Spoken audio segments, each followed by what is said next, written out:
하나님의 말씀은 다니엘서입니다. 다니엘서 3장 14절부터 25절까지입니다.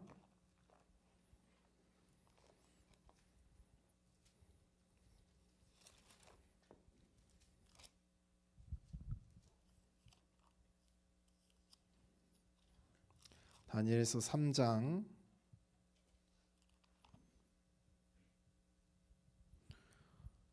14절부터 21절까지 제가 한 절, 여러분들이 한 절 교독하도록 하겠습니다. 다니엘서 3장 14절부터 26절입니다. 느부갓네살이 그들에게 물어 이르되 사드락 메삭 아벳느고야 너희가 내 신을 섬기지 아니하며 내가 세운 금신상에게 절하지 아니한다 하니 사실이냐?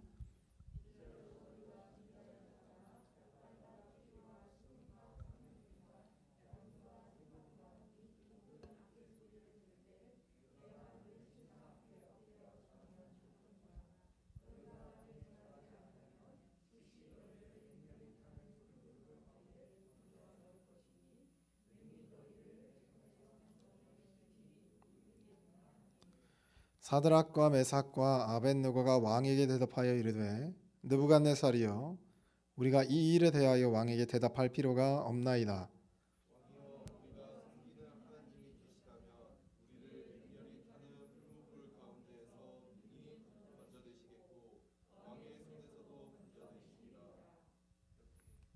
그렇게 하지 아니하실지라도 왕이여 우리가 왕의 신들을 섬기지도 아니하고 왕이 세우신 금신상에게 절하지도 아니할 줄을 아옵소서.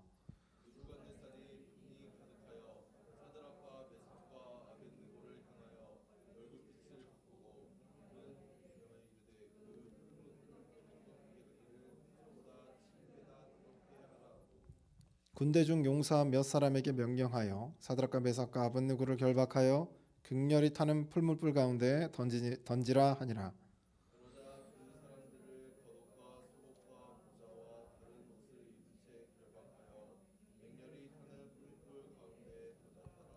왕의 명령이 엄하고 풀무불이 심히 뜨거우므로 불꽃이 사드락과 메삭과 아벳느고를 붙든 사람을 태워 죽였고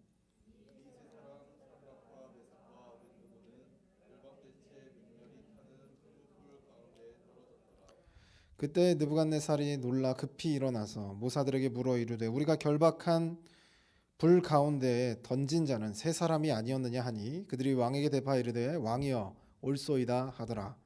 왕이 또 말하여 이르되 내가 보니 결박되지 아니한 네 사람이 불 가운데로 다니는데 상하지도 아니하였고 그 넷째의 모양은 신들의 아들과 같도다 하고. 아멘. 할렐루야. 오늘도 이렇게 주일 오후 예배에 오신 여러분들을 주님의 이름으로 환영합니다. 우리 옆 사람과 한번 인사해 보겠습니다. 졸지 맙시다. 이 시간대가 가장 졸린 시간대, 밥 먹고 얼마 지나지 않은 시간대입니다. 조금만 참으시면 한 40분만 참으면 설교가 끝나니까 40분만 좀 참으세요. 제가 가끔 이렇게 농담처럼 사람들에게 물어봅니다. 램프의 진이가 여러분에게 생겼다면 램프의 진이는 소원을 몇 가지 들어주죠? 세 가지 들어주죠. 디즈니 잘 보셨죠? 램프의 진이는 소원을 세 가지가 들어줍니다. 여러분 마음속에 생각해 보세요. 여러분 만약에 여러분에게 램프의 진이가 생겼다면 무슨 소원을 비시겠어요? 대답하시면 안 돼요. 한번 생각해 보세요. 가슴속으로.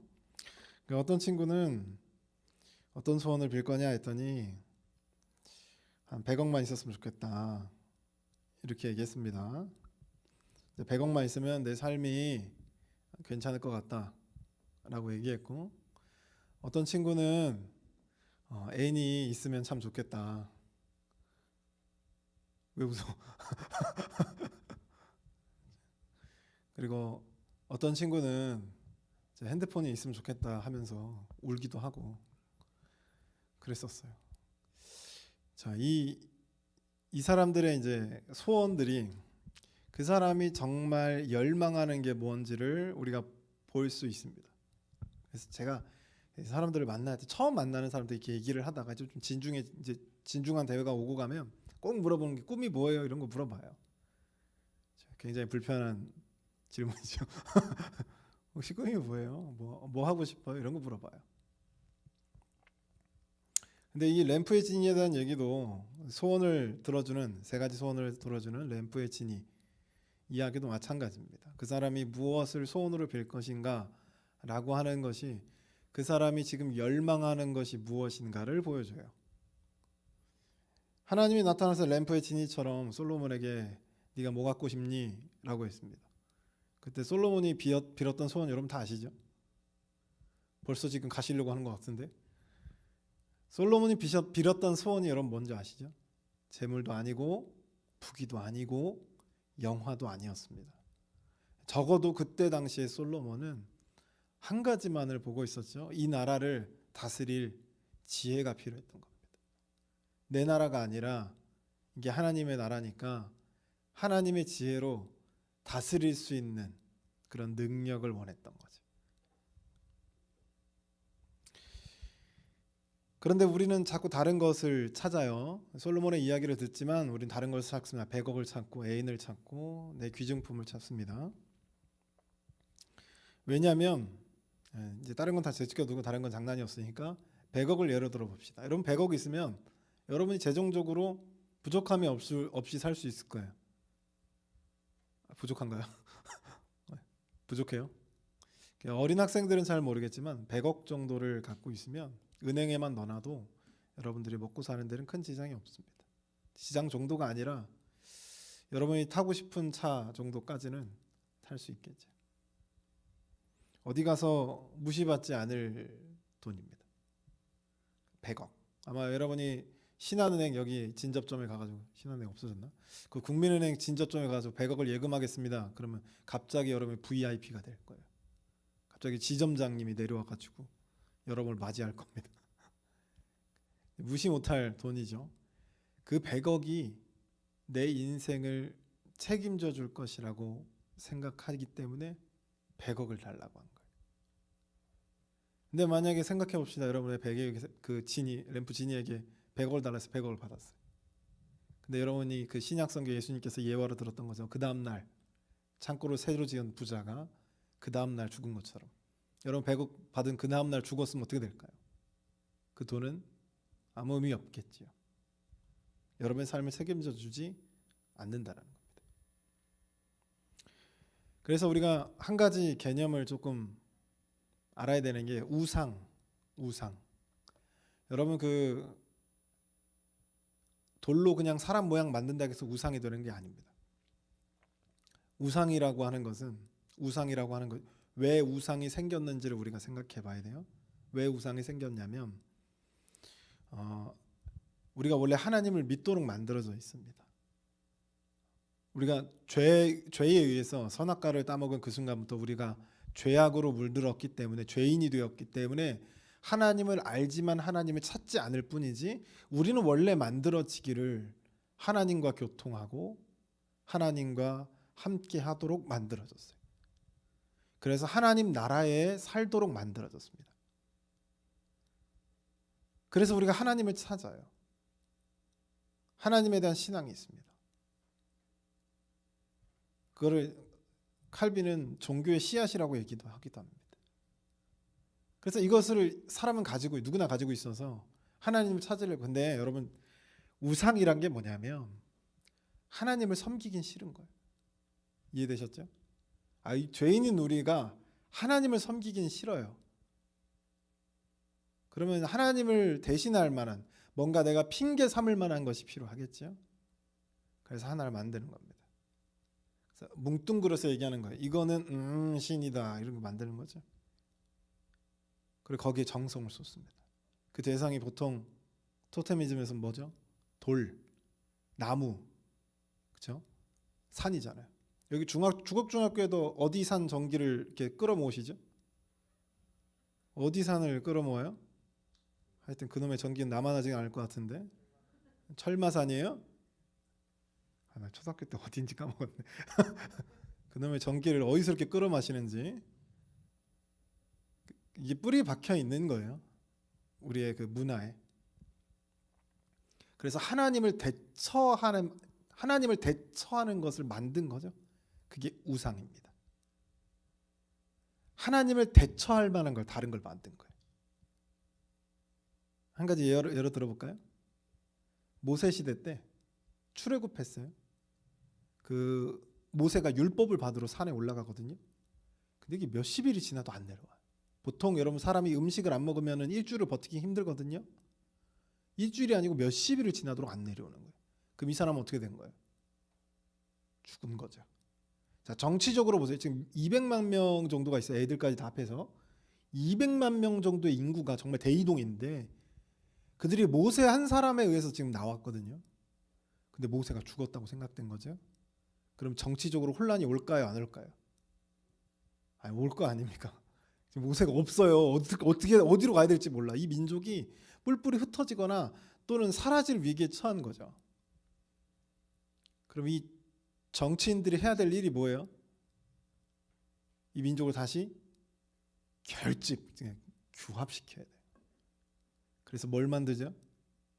금신상을 만들어요. 금신상이 아니라 금송아지를 만듭니다. 금송아지를 만들고 이걸 뭐라고 표명하냐면 너희를 이집트에서 이끌어낸 신이다. 바로 그 신이다. 누구란 얘기예요? 아니 그 여호와라고는 얘기 안 하고 그 신이다라고 얘기해요. 누구란 얘기예요? 그거? 여호와 하나님이라는 얘기지. 자, 하나님을 대처할 만한 다른 것을 만든 거예요. 그러자 이스라엘 백성들이 열광합니다. 하나님은 분노했고 모세는 그 쇳가루를 다 갈아버려가지고 먹여버렸죠. 우상숭배한 주도자들한테. 그 먹고 죽었겠죠. 녹여서 먹여버립니다. 자, 이게 우상이에요. 우상숭배라고 하는 건 어려운 게 아니라 하나님을 내가 뭔가 다른 걸로 대처하는 겁니다. 그래서 내 삶이 윤택해지게 만들려는 시도예요. 하나님 없이 참 어리석은 생각이지만 하나님 없이 내가 다른 대상을 통해서 내 삶이 윤택해지도록 만들려고 하는 시도가 우상숭배죠. 그러면 이 과정 속에서 우리가 무엇을 잃어버리냐면 이 세상의 통치자가 누군지를 잊어버리죠. 잃어버리고 잊어버립니다. 이 다니엘에 대한 이야기는 이거에 대한 회복의 이야기예요. 하나님의 통치에 대한 회복. 여러분 하나님의 통치가 왜 중요하냐면 이스라엘이 어떻게 됐죠? 다니엘 시대 때 이스라엘이 어떻게 돼요? 멸망했어요. 누구한테요? 바벨론 왕 느부갓네살 왕에게 멸망했습니다. 하나님의 통치가 닿는 땅 이스라엘 땅, 하나님의 통치를 받는 이스라엘 백성, 하나님의 통치를 받는 하나님의 나라인 이스라엘. 하나님이 싸운다라는 뜻이에요. 근데 그 나라가 멸망했습니다. 그러면 모든 사람들이 어떻게 생각하겠어요? 하나님의 통치가 계속되고 있어요? 끝났다라고 생각했겠죠. 이때 다니엘이라는 사람을 통해서 하나님의 통치가 어떠한 것인지를 보여줍니다. 그 다니엘서 2장에 보면 느부갓네살 왕이 꿈을 꿔요. 그 꿈에 큰 신상이 나타납니다. 어마어마한 신상이 나타나는데 머리는 뭘로 돼 있죠? 금. 이 가슴하고 탈은 뭘로 돼 있고? 은으로 돼 있고. 배는 뭘로 돼 있고요? 놋으로 돼 있고. 이 허벅지는 뭘로 돼 있고요? 쇠. 그리고 발은 뭘로 돼 있어요? 진흙과 쇠가 섞여 있죠. 이 꿈을 꾼 거예요. 근데 갑자기 손대지 아니한 돌이라고 했어요. 아무래도 운석을 얘기하는 건지 뭐 사람의 손을 타지 않은 돌을 얘기하는 건지는 정확하게 알 수 없으나 그 어마어마한 돌이 발등을 빵 찢는 순간 그 어마어마하고 거달하던 그 큰 신상이 무슨 가루처럼 무너져 내려버립니다. 이 꿈을 꾼 거예요. 뭔가 불길하죠. 느부갓네살 왕이 꿈 해석하는 사람들을 다 불러놓아 놓고 아니 보통 꿈 해몽 여러분 꿈 해몽 하려면 어떻게 해야 돼요? 꿈 자기가 꿈을 어떻게 해야 되죠? 얘기해 줘야 될 거 아니에요. 근데 느부갓네살이 말 안 해줘요. 말 안 해주고 내 꿈이 뭔지 해석하라는 거죠. 그래서 이 해석자들이 어이가 없는 거죠. 어이가 없어서 아니 꿈을 얘기를 해주시면 저희가 해석해 주겠습니다. 그랬더니 이 왕이 아주 완고합니다. 아니 내 꿈을 해석해. 너네가 진짜 신을 믿는, 너네가 진짜 신에 의해서 감동을 받은, 네가 진짜 신에 의해서 움직이는 자들이면 내가 얘기하지 않아도 알 거라는 거죠. 이게 느부갓네살 왕이 왜 얘기를 안 했냐면 이게 딱 봐도 나라가 멸망할 꿈이에요. 그리고 이 왕의 꿈은요 발설이 돼서 외부로 새어나가게 되면 반란의 징조가 되기도 합니다. 그래서 아예 입을 꽉 다물어 버린 거죠. 아무도 해석을 하지 못하는 거예요. 지혜자들이 당시에. 그러니까 지금으로 따지면 학자들이겠죠. 과학자들일 겁니다. 그들이 아무 대답도 못하니까 이 왕이 어찌 됐든 자기가 꿈 꾸었다는 걸 지혜자들이 지금 알았잖아요. 그리고 자기가 뭔가 캥기는 게 있어서 얘기 안 하는 것을 알았잖아요. 그래서 모든 지혜자들을 다 죽이라고 명령합니다. 왕이 왕권 유지를 위해서요. 그래서 그 지혜자들을 다 죽이려고 하는 그 순간에 다니엘도 그 지혜자에 속했어요. 다니엘도 학자 라인에 들어가 있는 거예요. 다니엘이 이제 기도를 하고 하나님께서 응답을 주셔서 결국에 왕에게 나가서 해석을 하는데 결국 무슨 꿈이었냐면 느부갓네살 왕이 이스라엘을 무너뜨렸잖아요. 하나님의 통치가 끝났다라고 모든 사람이 생각할 수 있어요. 근데 하나님이 이 꿈이 어떤 꿈이었냐면 금, 은, 놋, 쇠, 흙과 쇠 이렇게 돼 있었잖아요. 이 황금을 상징하는 머리는 느부갓네살 왕의 바벨론 제국을 상징하는 거예요. 그럼 그 다음 제국은 누구죠? 자, 역사 시간. 바벨로니아, 우리가 알고 있는 바벨로니아 제국 다음에 중동의 패권을 쥐는 나라가 무슨 나라예요? 바사 메데 제국. 그러니까 우리가 흔히 알고 있는 이제 페르시아. 페르시아 다음에 어떤 나라예요? 녹과 같이 아주 단단한 나라죠. 엄청난 확장을 이뤄냈던 나라. 어떤 나라예요? 마게도니아. 그죠? 알렉산더 대왕이 나오지. 참 요즘에 충격적인 게 알렉산더 대왕이 누군지 알아요? 그랬더니 우리 학생들 모르더라고요. 그래서 광개토 대왕 알아? 그랬더니 조선의 왕? 이래가지고 좀 충격을 받았는데 이제 시대가 이렇게 바벨론을 넘어서 페르시아를 넘어서 이제 알렉산더 대왕의 마게도니아를 넘어서 그 다음에 어떤 나라가 등장해요? 쇠 같은 나라가 등장하죠. 어떤 나라죠? 로마가 등장해요. 근데 이 손대지 아니한 돌이 발등을 빵 쳤을 때 어떻게 된다고요? 이 거대한 시대별로 거대한 나라들이 한 번에 어떻게 된다고요? 와르르 무너져 내려라 이런 거지. 이 말인즉슨 무슨 말이냐면 느부갓네살 왕이 지금 엄청난 위세를 떨치고 있고 정말 말 그대로 중동의 패권을 잡고 있고요. 자기 한마디면 몇 사람이 그 지혜자들이 싹 다 죽을 수 있는 그런 엄청난 왕권을 휘두르는 정말 절대자입니다. 근데 이 다니엘이 걷다 대고 뭐라고 하냐면 당신의 나라는 영원하지 않습니다라고 얘기한 거죠. 누구의 나라가 영원한 거예요? 하나님의 나라가 영원한 겁니다 라고 가르친 거예요. 그 꿈 해석을 통해서. 느부갓네살을 뭐라고 고백하냐면 와 진짜 너의 하나님이 진짜 이 세상의 주관자 주제이시다라고 표현합니다. 그 이야기가 2장의 이야기가 일단락이 돼요. 근데 여러분 생각해 보세요. 이 나라가 멸망할 거라는 거 다니엘이 해석을 해줬잖아요. 그럼 어떻게 해야 돼요, 여러분? 정치인으로서 어떻게 해야 될까요? 여러분이 만약에 느부갓네살 그거는 정말 내가 알려주지도 않은 꿈을 정확하게 맞춰가지고 해석을 해줬어요. 다니엘이 그때 깜짝 놀라서 와 정말 네 하나님이 진짜 하나님이구나라고 얘기는 했지만 정치인의 입장에서 자기 왕권이 흔들릴 수 있는 이야기예요. 반역자들의 빌미가 될 수가 있는 이야기입니다. 그럼 여러분 같으면 여러분이 느부갓네살을 어떻게 하겠어요? 느부갓네살을 어떻게 하냐면 꿈속에 나왔던 그 금신상 있죠.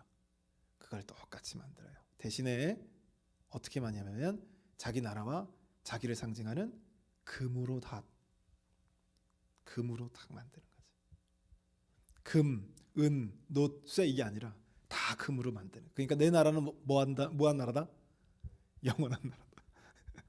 그리고 금신상을 그때 당시에 그 평화 우리나라는 평야가 거의 없지만 중동의 평야는 정말 엄청난 평야, 끝이 보이지 않는 평야에다가 중앙에다가 그 금신상을 다 그냥 쉽게 말하면 그 금신상이 얼마만큼의 높이였냐면 여기 신한 아파트 보이죠? 신한 아파트만 했다라고 보시면 돼요. 엄청난 크기의 신상을 지어놓은 거죠. 그리고 쫙 평화가 펼쳐져. 저 평화 끝에서 햇빛을 금신상이 탁 받으면 금신상이 햇빛을 팍 받으면 그 빛이 그냥 무슨 신이 임재한 것처럼 반짝반짝반짝했겠죠. 그 어마어마한 그 정말 와 신의 강림인가 이런 생각이 들 정도로 정말 화려하게 자기를 상징하는 자기의 권력을 상징하는 금신상을 만든 거예요. 정치인이니까요.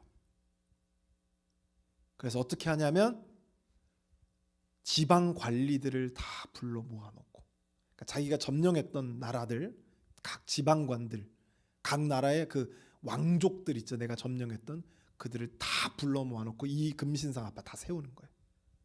어떻게 할 것 같아요? 나한테 무릎을 꿇으라고 하면 조금 속 보이잖아요. 어떻게 해요? 금신상 앞에다가 절을 하라는 거죠.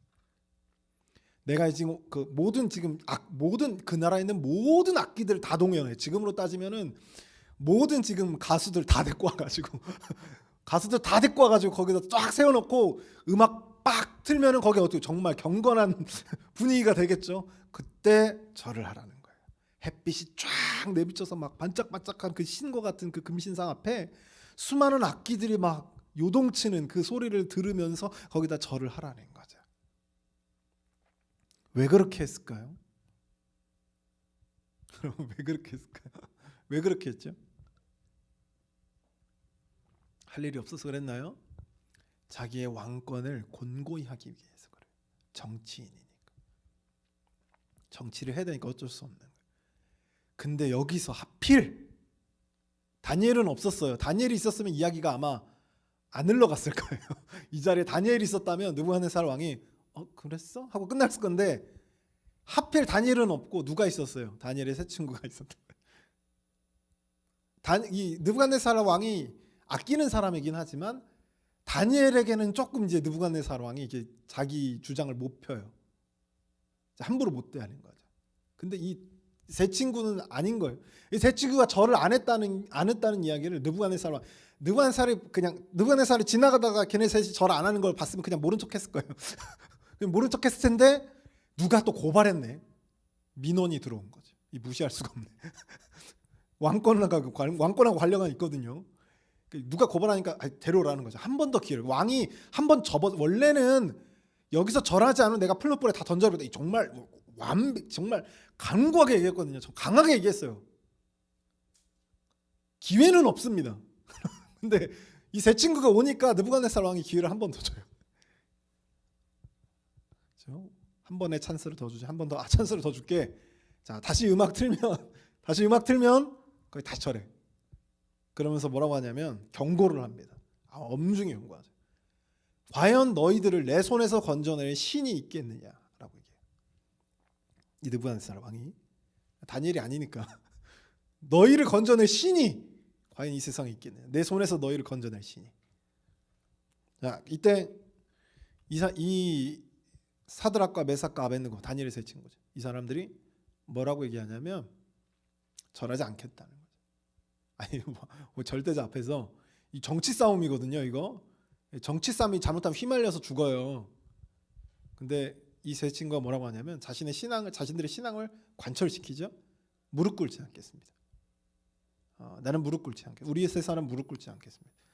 하나님이 살아계시다면 이 자리에서 우리를 구해 주실 거예요. 그 다음이 더 중요합니다. 강조점이 뒤에 있어요. 그리 아니하실지라도. 그렇게 나를 구하지 아니하실지라도. 왕이시여 내가 왕이 세운 그 금신상경에 절하지 않을 줄 아시옵소서. 그게 이들의 그러니까 내가 죽더라도 고백하지 않겠습니다. 왕이 안색이 변했습니다. 이거 잘못하면 어떻게 되는 거예요? 아니 이 세 사람이 갑자기 당신의 왕권에 내가 불복하지 않겠 이런 식인 거거든요. 다른 사람한테 모범이 될 수도 있겠죠. 왕이 안색이 변해. 어쩔 수 없죠. 이 사람들을 죽여야 됩니다. 화가 나서 풀무불을 7배를 뜨겁게 하라고 만듭니다. 풀무불은 우리가 간단히 생각하면 무기 만드는 그런 불이라고 생각하시면 돼요. 그래서 이거를 뭐 처형하기 위해 특별히 뭐 만든 뭐 불구덩이 이런 건 아니고 이게 이제 무기를 만들 때 쓰는 그런 거기다 이제 막 나무도 넣기도 하고 막 여러 가지 넣기도 하잖아요.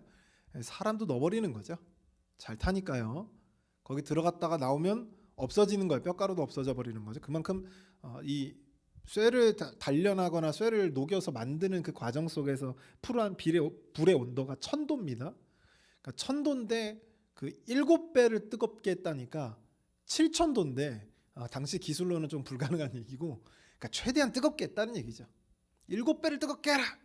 그 온도로 재봤을 거예요. 그러진 않았을 거고 최대한 뜨겁게 한 거죠. 그러니까 어느 정도였냐면 원래 여러분 이 풀무불에 이게 막 재료를 넣어서 태워야 되잖아요. 사람이 던져서 태울 거 아니에요. 이 사람이 이제 물건들을 던져서 이렇게 태울 텐데 쉽게 말하면 지금 이 세 사람을 거기다 던졌잖아요. 던진 사람이 타버릴 정도로 이제 이들도 처음 경험해 보는 불의 세기였다는 거죠. 적정선에서 던져야 되는데 잘 모르는 거죠. 이런 불의 세기는 참 모르니까 조금 멀리서 던지면 되겠지 하고 던졌는데 거기서 타 죽은 거예요. 그 사람들이 던지다가.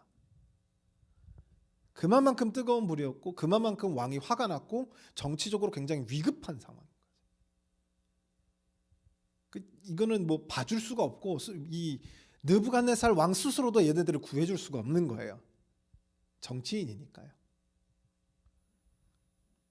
그래서 결국 던졌는데 여러분이 알고 있는 것처럼 어떤 일이 일어나죠? 세 사람이 던졌는데 가만히 보니까 몇 사람이에요? 4사람입니다. 느부갓네살 왕이 깜짝 놀래요. 깜짝 놀라서 뭐라고 표현하냐면 세 사람이 풀려난 거예요. 풀려났는데 그 사람이 타지도 않고 돌아다니는 거죠. 근데 한 사람이 더 있는데 그 한 사람을 뭐라고 표현하냐면 신의 아들과 같다라고 표현해요. 신의 아들과 같다. 그래서 이 왕이 이제 나오라고 해서 결국 나온 거죠. 나왔더니 세 사람이 머리털 하나 타지 않은 거예요. 그 일을 겪고 나서 느부갓네살 왕이 29절 하반부에, 오늘 본문 말씀에 29절 하반부에 뭐라고 얘기하냐면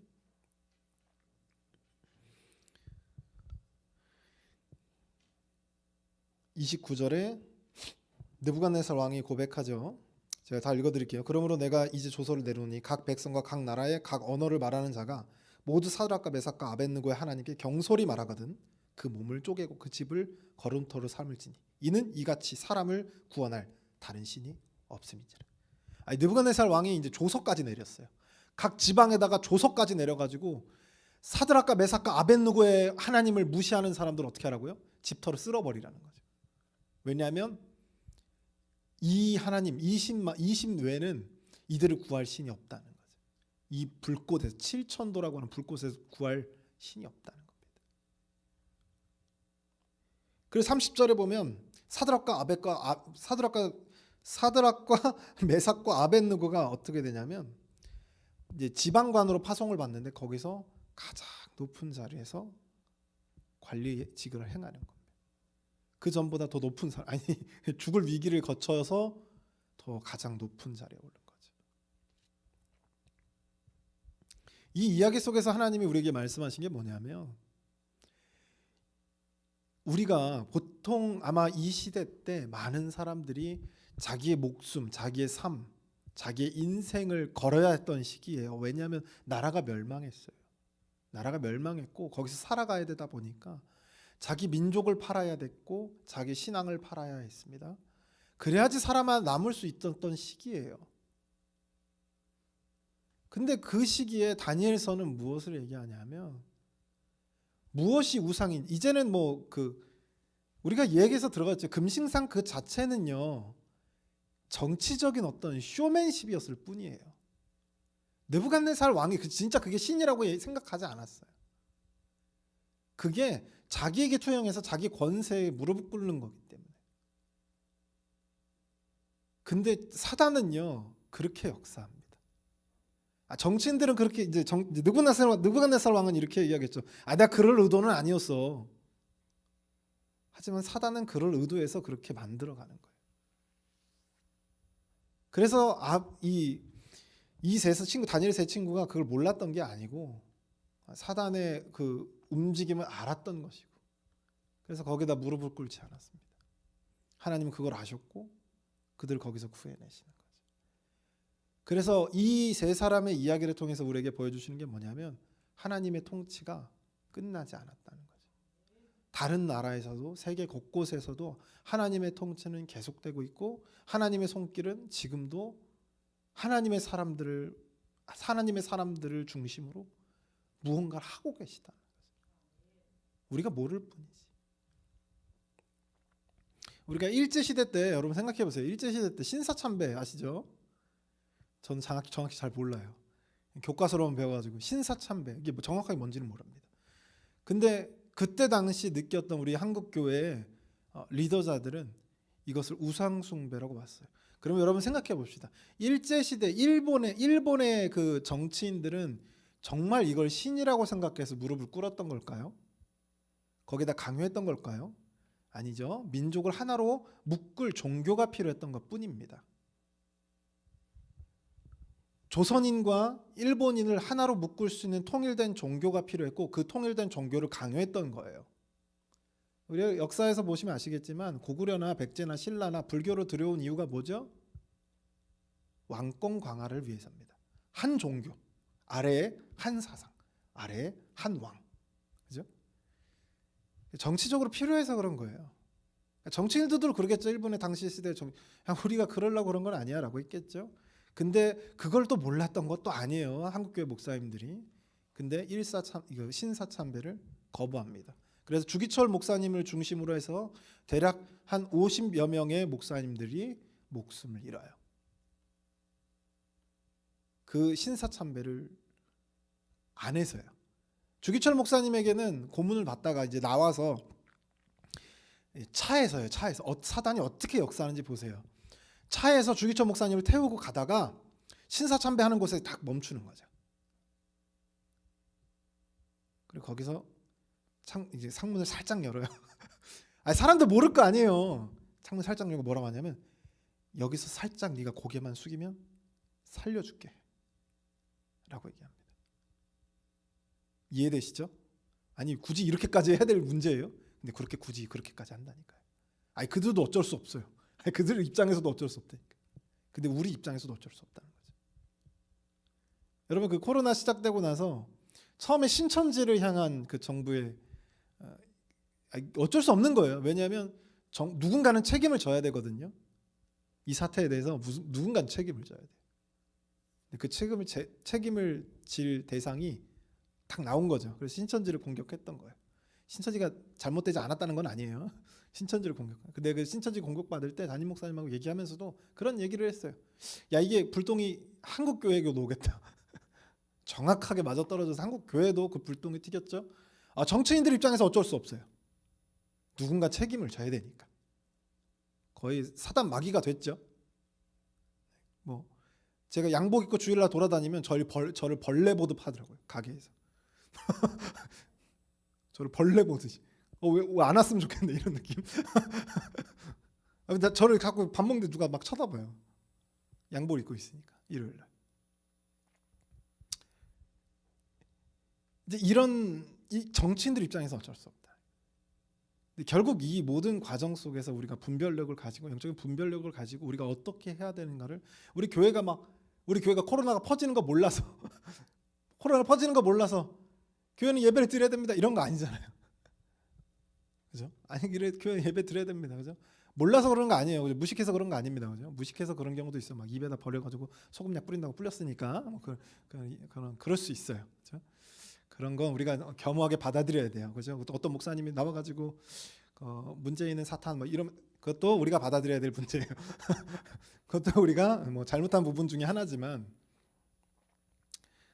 어찌 되었든 정치인들도 어쩔 수 없고 우리도 어쩔 수 없는 상황이죠.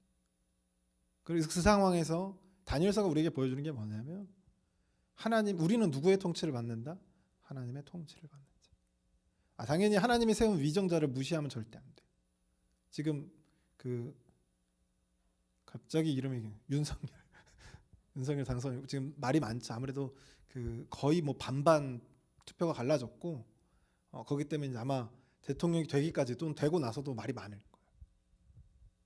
그렇다고 이제 반대하셨던 분들이라고 해서 기독교인들인데 방대된다 해서 막 반기를 들어가 뭐 그럴 필요는 없고 또 찬송한다고 해서 너무 막 할렐루야 그러면서 막 뛰어다니는 것도 그것도 보기 좋지 않고.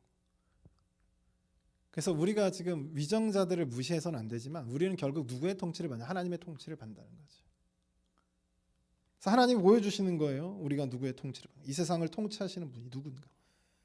그렇게 강력했던 느부갓네살 왕도 하나님께 무릎을 꿇을 수밖에 없어요. 이 이야기를 끝으로 느부갓네살 왕과 바벨론 제국은 끝이 나게 됩니다. 끝이 나게 돼요. 이야기가 끝났다고요? 바벨론이 이때 딱 망했다는 건 아니고 이 이야기의 끝인 거죠. 세상은요 우리를 무릎을 꿇리려고 합니다. 무릎을 꿇리려고 해요.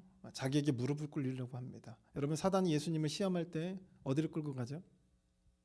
처음에는 가볍게 시작합니다. 떡을 돌이 되게 해봐라. 복음서마다 조금 차이는 있긴 하지만 두 군데를 어디로 가죠? 세상을 보여주는 천만국을 보여주는 그곳에서, 그리고 하나는 성전 위에서. 결국엔 이 사단이 시험했던 이 세 가지 모두는 결국 자기에게 무릎을 꿇으라고 하는 이야기였습니다. 내게 절하면 세계 만국을 주겠다. 최종적인 선포죠. 그때 예수님께서 고백하셨던 그 고백이 우리의 고백이 돼야 된다. 이 세상을 통치하시는 분 누구다? 하나님이요, 여호와 하나님입니다. 근데 우리가 살아가다 보면 하나님이 우리의 통치자가 아닌 것 같아요, 실질적으로. 그래서 아까 말했지만 진이에게 우리가 소원을 빌면 뭘 빈다는 거죠? 100억을 빌어야죠. 100억을 빌어야죠. 내 인생을 책임져 줄 수 있을 것 같은 그 자체가, 이 100억이라고 하는 그 자체가 우리에게 그 순간 우상이 된다는 겁니다. 그리고 그 100억을 빌었을 때 우리는 그곳에 무릎을 꿇은 거죠. 그래서 우리가 누구인지, 우리가 어떻게 살아가야 하는지, 우리가 누구의 통치를 받는지, 정말 내 통치자가 하나님 맞는지, 이 확고한 신앙이 없으면 우리는 언제든지 무너지고 쓰러지는 거예요. 언제든지 무릎을 꿇을 수 있고요, 언제든지 느부갓네살 왕에게 빌 수 있다는 것이죠. 때문에 사랑하는 성도 여러분, 오늘 보여줬던 다니엘의 이 세 친구의 신앙, 그리 아니하실지라도 하나님께서 나를 살려주지, 이 풀문풀 가운데 나를 구해주지 않을지라도 내 신앙을 어떻게 하겠다? 굽히지 않겠다. 이 신앙이 여러분의 신앙이 되시길 주님의 이름으로 소원합니다. 기도하겠습니다. 사랑의 하나님 아버지, 오늘 다니엘서 3장의 말씀을 통해서 이 다니엘의 세 친구가 느부갓네살이 세운 금신상 앞에 절하지 않았던 그 이야기를 오늘 말씀을 통해서 확인합니다. 하나님, 우리가 이 한 주간도 이 말씀을 기억하게 하시고 이 말씀을 듣고 우리가 이 세상 속에서 무릎 꿇지 않는 자, 하나님에게 등을 돌리지 않는 자, 하나님을 대처할 만한 다른 것을 의지하지 않는 자가 되어 하나님 앞에 온전한 신앙으로 서 있을 수 있도록 인도하여 주시옵소서. 이 모든 말씀 우리와 함께 해주실 줄 믿고 예수 그리스도의 이름으로 받들어 기도드리옵나이다. 아멘. 우리 323장